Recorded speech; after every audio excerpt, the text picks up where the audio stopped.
తిరుమల కల్తీ నెయ్యి వ్యవహారంలో దాఖలైన పిటిషన్ను సుప్రీంకోర్టు కొట్టేసింది. రాజ్యాంగ పదవుల్లో ఉన్నవారు ఈ వ్యవహారంపై మాట్లాడకుండా నిలువరించాలంటూ మానూరు శ్రీనివాస్ అనే పిటిషన్ దాఖలు చేశారు. ఈ వ్యవహారంపై సీబీఐ దర్యాప్తు జరుపుతోందని, ఇలాంటి పరిస్థితుల్లో జోక్యం చేసుకోలేమని చీఫ్ జస్టిస్ సూర్యకాంత్ ధర్మాసనం స్పష్టం చేసింది.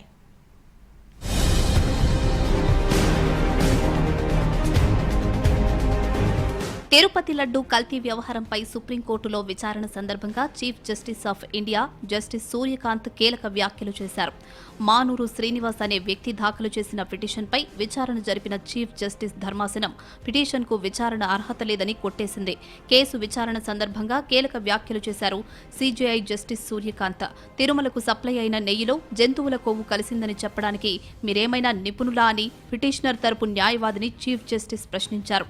కల్తీ నెయ్యి వ్యవహారంలో సీబీఐ దర్యాప్తు కొనసాగుతున్నందున ఏవైనా ఆధారాలుంటే సీబీఐకి సమర్పించాలని పిటిషనర్ను ఆదేశించింది సుప్రీంకోర్టు.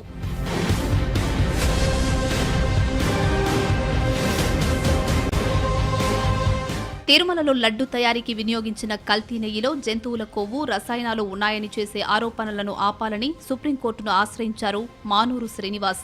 తప్పుడు సమాచారాన్ని వ్యాప్తి చేస్తున్న వారిపై చర్యలు తీసుకోవాలని పిటిషన్లో పేర్కొన్నారు.